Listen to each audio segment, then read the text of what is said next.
Este vídeo aqui vai ser um daqueles vídeos mais tranquilos, apenas comentando um pouco sobre o mangá de Pumping Night, que por incrível que possa parecer, foi este mangá que me introduziu neste mundo de mangás gore. Para quem não sabe, Pumping Night é um mangá de terror slasher, que bom, se você não sabe o que é terror slasher, é basicamente o subgênero de terror, que serve para categorizar séries onde existe um psicopata que persegue o elenco de personagens principais, ou só o personagem principal mesmo. O mangá de Pumping Night é conhecido principalmente por conta do seu gore extremamente exagerado e bem detalhado. Por isso o mangá não é tão recomendado para pessoas sensíveis a esse tipo de violência gráfica.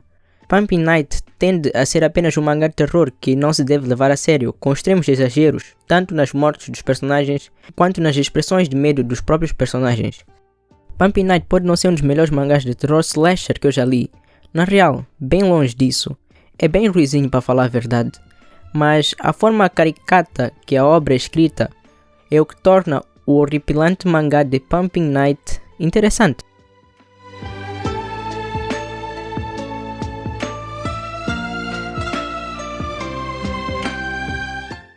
Olá, eu sou o Prometheus e sejam bem-vindos ao meu canal. No vídeo de hoje eu estarei comentando meio por cima do mangá de Pumping Night e como foi a minha experiência lendo este mangá. O ano era 2020, em meados da pandemia, eu estava na minha época de ler qualquer coisa que eu achasse interessante. Então eu comecei cada vez mais procurando por alguns mangás meio underground e trash para ler. Até que em um servidor do Discord me recomendaram esse mangá de gore, com o nome Pumping Night. Até então nunca tinha lido nenhum mangá assim de terror e gore, mas era um apreciador de filmes de terror e horror. Só não sabia que aquele mangá tinha tanta violência explícita e gore. De primeira foi algo que me chocou, mas que mesmo assim eu continuei lendo para ver até onde o inferno ia. Com o passar dos capítulos, acabei gostando bastante das mortes chocantes e violentas do mangá. Não gostando no sentido de apoiar, mas sim no sentido da sensação de choque que o mangá me deu enquanto lia. Apesar da história ser bem preguiçosa, a arte e a maneira exagerada das mortes, estilo premonição, foi o que me fizeram maratonar o mangá em poucos dias, e eu me introduzi neste mundo de alguns mangás gore. Futuramente ia procurar mais alguns mangás pesados com um gore pesado, como por exemplo Berserk ou Gantz, que eu felizmente amei. Eu li esses mangás que eu amo e que atualmente são um dos meus favoritos. Tudo isso por causa do pontapé inicial que o mangá de Pumping Night me deu. A história de Pumping Night é uma coisa que me fez enfiar o dedo no cu, de tão mal que é. Com certeza essa história não foi feita para ser levada a sério, pois a quantidade de absurdos que esse mangá tem é foda. A história de Pumping Night começa com uma moça que está navegando no Twitter, como qualquer outro adolescente de 16 anos sem nada para fazer. Ela estava a ver uma foto de um cão com uma máscara de porco, que, a ponto de curiosidade, é uma referência a outra das obras do autor, onde o assassino usa uma máscara de porco também. Ela é seguida por uma conta chamada Pumping Night. É quando ela recebe uma mensagem desta mesma conta ameaçando de morte. Ela entra em pânico, como se não fosse normal no Twitter receber 5 ameaças de morte por dia. Diria que é uma coisa bem normal até. Se você nunca recebeu uma mensagem dessas, aí sim é que é estranho. Ela ouve um barulho vindo da porta. A princípio ela pensava ser a Pumping Night, mas ela vê que era apenas o entregador e vai abrir a porta. É quando ela descobre que na verdade o entregador estava morto e que aquilo era só uma maneira de Pumping Night tentar entrar dentro da sua casa, como qualquer outro filme de terror. Assume que a propósito é o nome da garota. Eu esqueci-me de dizer isso pois os personagens de Pumping Night são muito bem descartados, então os nomes deles são meio irrelevantes. Mas bem, ela consegue impedir que Pumping Night entre em sua casa, mas em vez de tentar fugir de perto da porta e se trancar no quarto, já que Pumping Night provavelmente tentaria arrombar a porta, mas não, ela decidiu ficar ali e tentar ligar para a polícia. Ideia de gênio. Ela recebe uma chamada de um amigo chamado Kazuya. Esse vai ser um dos poucos personagens relevantes. Kazuya liga para informar que Naoko, que descobrimos que é a Pumping Night, havia fugido do hospício e sozinha matou toda a gente de lá, que é um feito incrível para uma garota com apenas 2 facas. Mas bom, Naoko entra pela janela, que estava aberta, e esfaqueia as costas de Asumi. Mas agora eu me pergunto, se desde sempre a janela estava bem aberta, por que Pumping Night não entrou simplesmente e matou Asumi? Não seria mais simples ela entrar e matá-la?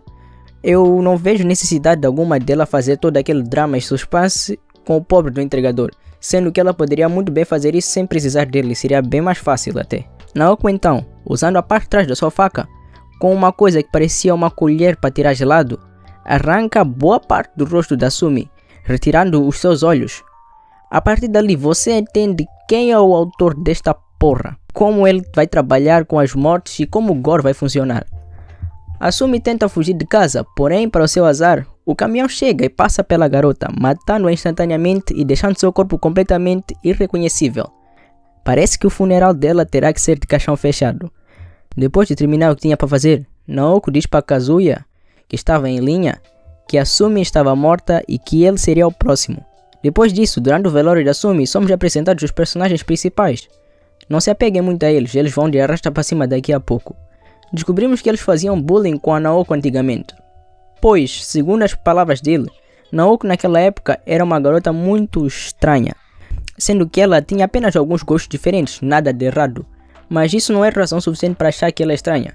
Mas agora, Naoko havia voltado e estava procurando vingança. Bom, o nosso grupo de personagens extremamente inteligentes decide fazer o quê? Exatamente, não contar nada para a polícia e tentar matar Pumpkin Night com as suas próprias mãos. Vocês devem deduzir que isso não vai dar muito certo não. A Pumpkin Night começa a seguir todo o elenco dos personagens principais no Twitter. Então Saki, uma garota que estava com eles, entra em desespero, com medo de ser a próxima vítima da Pumpkin Night. E é exatamente isso que acontece.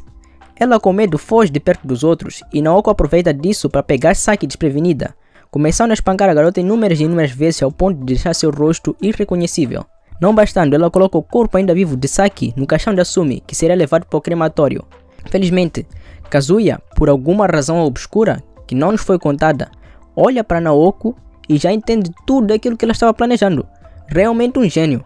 Por sorte, Saki consegue sair viva por pouco, mas quando ela estava sendo tratada no hospital, Naoko chega, mata todos os enfermeiros e mata Saki eletrocutada, ficando no lugar de Saki para conseguir matar os pais de Saki também, a troco de nada. Neste meio tempo, a gente descobre o que aconteceu com a Naoko, para ela ficar daquele jeito. Bom, acontece que ela sofria bastante bullying por conta da sua aparência estranha. Mas agora eu vos pergunto, onde é que isso está estranho para vocês?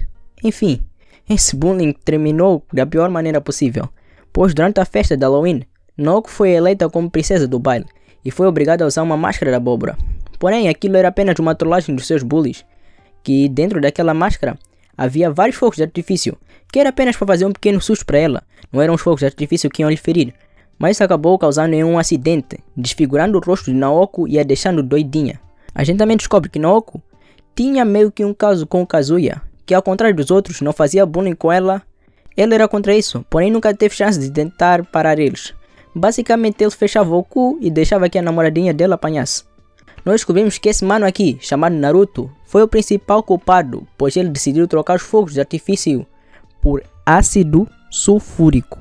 Repito, ácido sulfúrico. Aquilo já não era mais uma brincadeira, eles estavam querendo mesmo matar Naoko, não é possível. Quem brinca com ácido sulfúrico? Bom, Naoko consegue fazer Naruto admitir em uma live que foi ele que fez aquela trollagem, entre muitas aspas, e que foi ele o culpado por tudo aquilo. Acontece algumas coisas e Kazuya fica do lado de Naoko e tenta a proteger. É quando o Donald Trump, sim, o Donald Trump, não é o Donald Trump de verdade, mas com certeza o autor se inspirou nele para fazer esse personagem. Ele é o pai de Naruto e também é presidente. Ele ajuda seu filho a encobrir toda a merda que fez, indo se livrar tanto de Naoko quanto de Kazuya. O Donald Trump junto do Naruto e do outro mano aí, é meio estranho falar isso. Eles jogam os corpos dos personagens em um enorme buraco, mas não antes de Pumpkin Night fazer um discurso dizendo que ela não morreria e voltaria para ir matar todos eles. Naquela queda de metros e metros de altura, por incrível que pareça, Kazuya consegue sobreviver sem nenhum arranhão. Afinal, ele é o protagonista. Por isso, graças às leis da causalidade, ocasionalmente ele caiu em cima do corpo de outra menina. Mesmo assim, da altura que ele foi jogado, era para ele ter machucados bem graves, no mínimo, independentemente se ele caiu em cima de um cadáver ou não. Mas enfim, Naoko não teve a mesma sorte, e ela caiu bem em cima de umas vigas de metal, que a perfuraram. Antes de Naoko morrer, Kazuya decidiu herdar a sua vontade e continuar a vingança de Naoko por ela, tornando-se assim o novo Pumpkin Night. Assim a história ainda continua. Esses aqui foram apenas os 20 primeiros capítulos, e pode-se dizer que aqui também é o prólogo da história. A partir de agora é que a história realmente começa.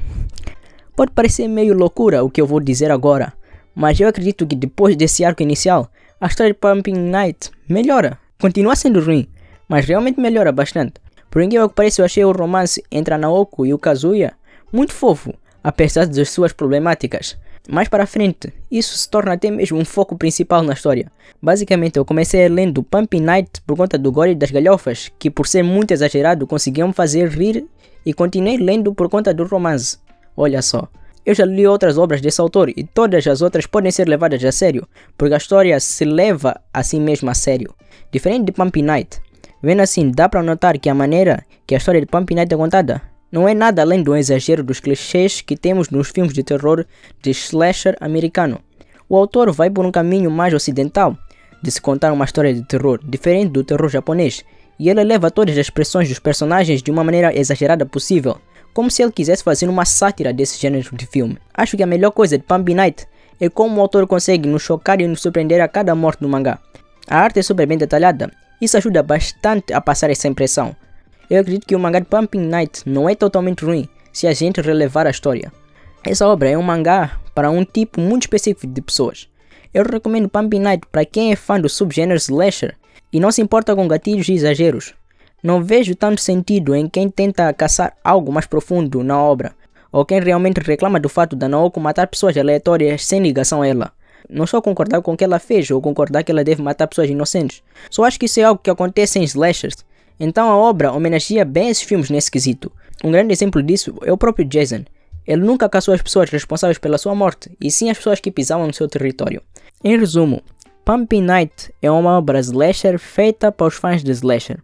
Quem for ler achando que em algum momento a obra vai vir com algum discurso de crítica social foda em relação ao bullying, já recomendo ir à procura de qualquer outra coisa para ler, porque Pumping Night não é para isso e em nenhum momento se propõe a debater sobre.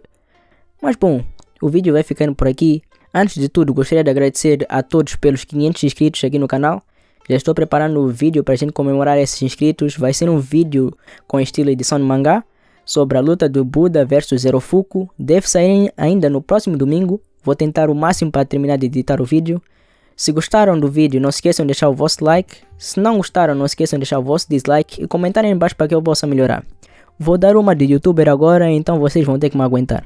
Não se esqueçam de se inscrever no canal, pois mais de 96% das pessoas que assistem aqui ao canal não são inscritas. Então se vocês se inscreverem, estariam me ajudando muito a continuar aqui com o canal. Muito obrigado a todos que assistiram até aqui e até o próximo vídeo. Tchau!